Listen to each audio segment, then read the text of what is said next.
Hello lovelies, how have you all been doing? I see what you've been doing on my last video and I just want to say thank you very much. To my new subscribers and new viewers, I want to welcome you officially. Welcome to my channel. On here we talk about everything. We don't gatekeep information. We win together, you know. When I try something out and I see that it's good, trust me, I'm going to share it with you. It doesn't matter if it's about profession, skin, hair, travel, music, and even movies. I got you, boo. In this video, I'm going to talk about the cost of traveling to the UK through the skilled worker route with actual figures.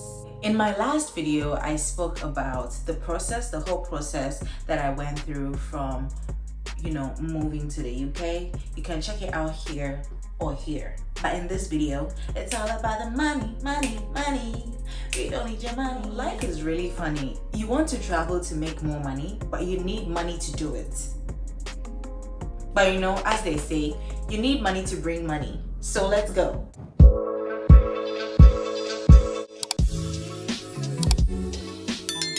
Before you can apply for your visa, you need to have certain documents available to be able to start applying for your visa. So these are the documents I'm going to talk about and how much it costs to get them. I'm going to do step by step, but you don't have to follow it. You don't have to follow it by the book. You can get particular documents that I mentioned in step 3 at the first step. It's all up to you. Step 1. Of course, you have to find a job, right? You have to find a job that is willing to sponsor your visa. I have a detailed video on this. Put a link here or here, I'm not so sure. I'll put a link up here so that you can just click on it and go and watch. And then that should be the first thing, to get a job that is willing to give you the visa sponsorship. When you get the job, you have to apply for a visa. Depending on the job or the company might give you immigration lawyers to help you with your visa process. But whether you get an immigration lawyer or not, you have to do this yourself. So we move to step 2. Step 2 is you have to find out if you have to do a TB test. Depending on the country you are coming from, you may or may not have to do a TB test. But for those of us from Africa, we have to do a TB test. It's a must. I will definitely leave a link below that will direct you to the list of countries that are required to perform TB tests for their visa application. So you can just look at the description box and you'll see that link. So to get your TB test, you need to book an appointment with a medical center or a health center that is certified by UKVI. So you can't just walk up to any hospital and do a TB test. I remember sending an email to the IOM Migration Health Assessment Center in Accra. The email address is accramedicalbooking@iom.int. Again, I'll put a link below. The cost of the TB test, which was late 2021, it was $130 for adults and $60 for children. I don't know if the cost is still the same at the time you're watching this video, but when you send them the email, they will respond your email with the time that they want you to come in for the test and then the cost, so that you can prepare accordingly. And they always take the money in your country's denomination or your country's equivalent. So if it is $130 and $130 is 1,300 Ghana cedis, you need to have 1,300 Ghana cedis in cash because they take the money in cash. I'm not sure about other countries. So now we have the TB out of the way, we move to step 3 is the Naric or the Ecctis certificate. Usually when you're traveling to USA, UK, Canada, you have to prove that you can speak English. Hence, people take the IELTS test. However, for the skilled worker visa, some people need to prove that they can speak English and they have to take the test. But then if there is another thing known as the Naric certificate. Basically, the Naric certificate gives you the equivalent of your degree or the masters that you acquired in your home country compared to the UK. If you get me. For example, if you have a degree in Africa, the Naric certificate will indicate or tell you if your degree is equivalent to a degree in the UK or is equivalent to an HND. The Naric certificate is also known as the Ecctis. How do you apply for the Naric certificate? All you have to do is you have to go to their website, the Ecctis website, and then you apply through there. You would need your transcript, your English proficiency letter, and then your degree certificate or your master's certificate, whichever one. If your degree was not taught in English, then you would have to translate your transcript and your certificate. I already have an account at Ecctis. This is what you see. But yeah, first you need to sign in.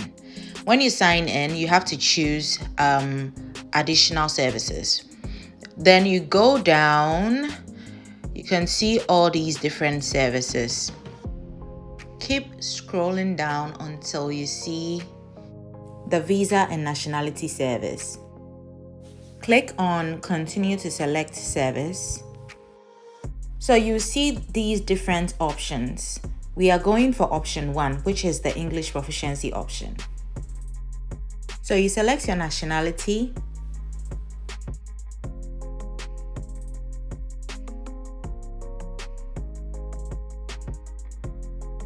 And then you select your immigration tier. We are in the skilled worker tier, so that's what we select. So click on standard working days. Please don't click on the statement of comparability. That's the mistake other people make. Don't click on it, you don't need it. It's showing here that I selected the statement of comparability, which I didn't need. So when this happens to you, please make sure you go back and take it out because you don't need it. It only comes with additional costs. Industry skills statement, select skilled worker.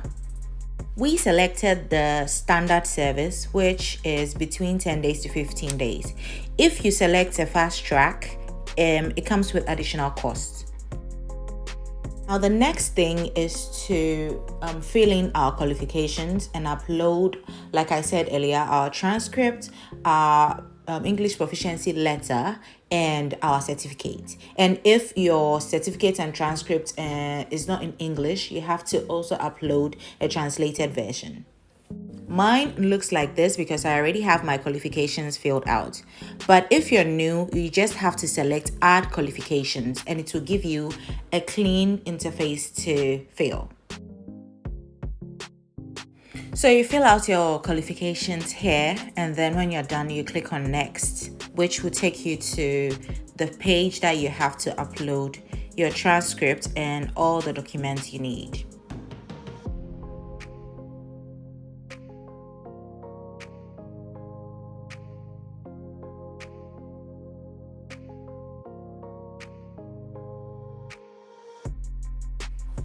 Click on confirm and it will take you to this page. Again, this statement of comparability needs to go. It's not necessary. So you fill in your contact details. Of course, I can't show you my contact details, but yeah, you need to fill it out. Know that you want your statement of comparability to be delivered to somebody in the UK. Fill the contact details with the person's address and, their phone number, correct phone number. The next thing is delivery. You can opt to take e-statement only, or e-statement and the physical certificate, or just the certificate. You can select the e-statement and then ask them to send the paper statement to someone in the UK. For visa application purposes, all you have to do is go and download your statement, print it out, and then take it to the biometric office. UK VI doesn't need the original physical paper. The statement has a reference number on it, so they will just use that to confirm. So yeah, they will give you, if you want it to be delivered to you in your home country, they will give you the steps to follow.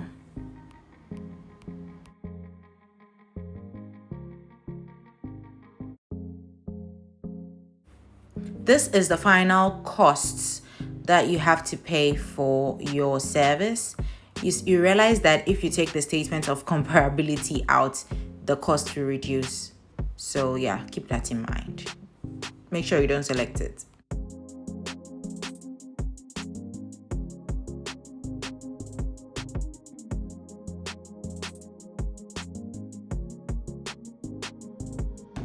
That was it for the Naric certificates. Let's go to step.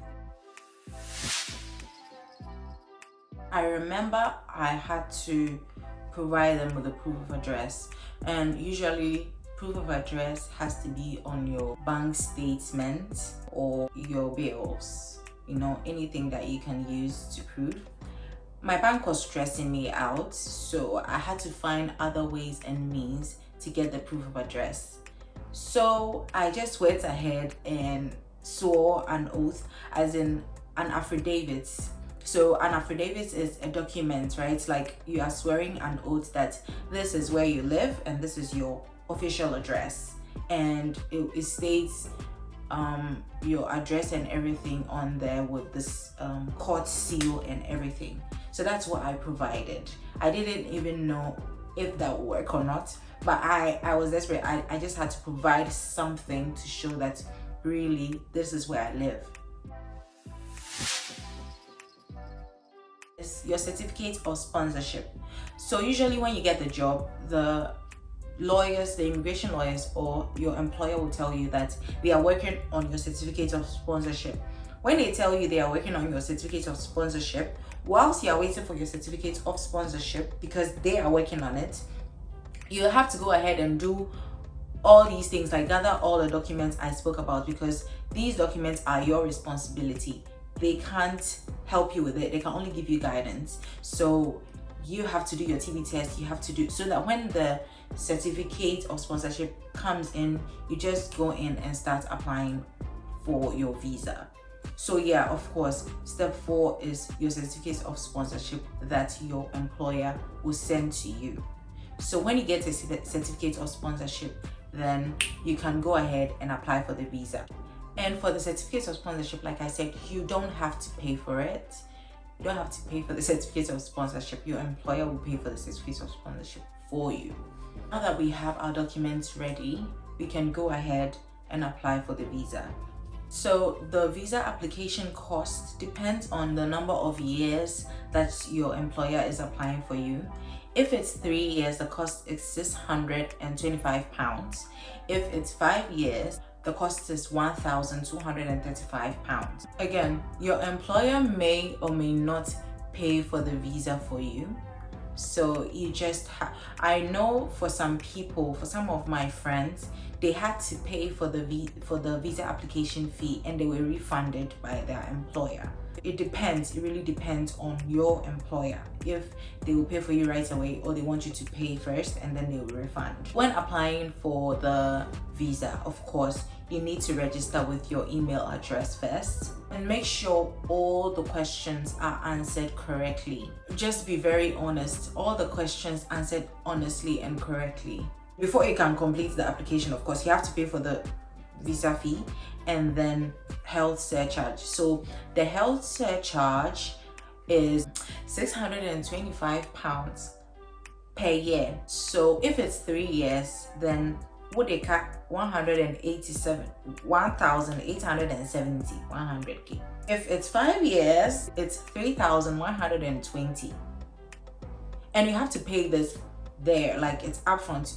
You are not going to pay it per year. You are paying it in bulk to get that as one. Then again, your employer may or may not pay this for you. I was fortunate enough for my employer to pay for me, but my other colleagues, they had to pay and then the employer refunded. And the refund is not like right away refund. Like when you get to the UK, then they'll refund. Depending on the job, you may or may not have to prove that you have money in your account.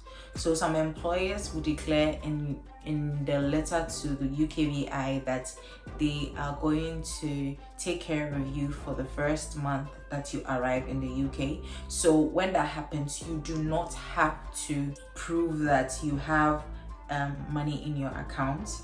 If the employer doesn't do this, then you would have to prove that you have minimum of 1,270 in your account that will help you take care of yourself for the first month before you get paid. So now, praise God, you have your visa and you can book your flight. I mean, it depends on you. You can decide to take a faithful step and book your flight before you get your visa, but that is not advisable. What if you book the flight and the visa gets delayed? Then I would advise that you get your visa before you book your flight. Know that when you're booking a flight, the closer the flight is to the booking date, the higher the cost. So if you're traveling next week and you're booking the flight this week, know that the flight cost is going to be higher than if you booked it a month ago. So keep that in mind. However, the flight cost is still going to be refunded, so it doesn't really matter. Just be safe. The prices vary and it depends on the airline you're going with, the day you're booking, the day you want your flight to be on. I mean, the signs and wonders of booking of flight and cost of flight need to be studied, I swear. When you get here, you need a place to stay, food, how you're going to live for the first month. I'll leave a link over here for that video as well. You can check that out. That video would include what you're supposed to do for your first few weeks that you arrive, where you will live, the cost of food, cost of rent, cost of living in the UK. So far for our visa application process, this is our costs. I remember a friend had to sell his car because he had to pay for everything for the company to refund him. So he had to sell his car, guys. It was brutal. Anyways, I pray that you get a company that will pay for most of the things and you just have to pay for a few things, because if not, my sister, save up for the travel, because it is not easy. And like I said earlier in the video, you need money to bring money. Thank you so much for sticking with me to the end of this video. Don't forget to interact with this video so that other people can see it. And don't forget to subscribe. I will see you in my next one. Bye.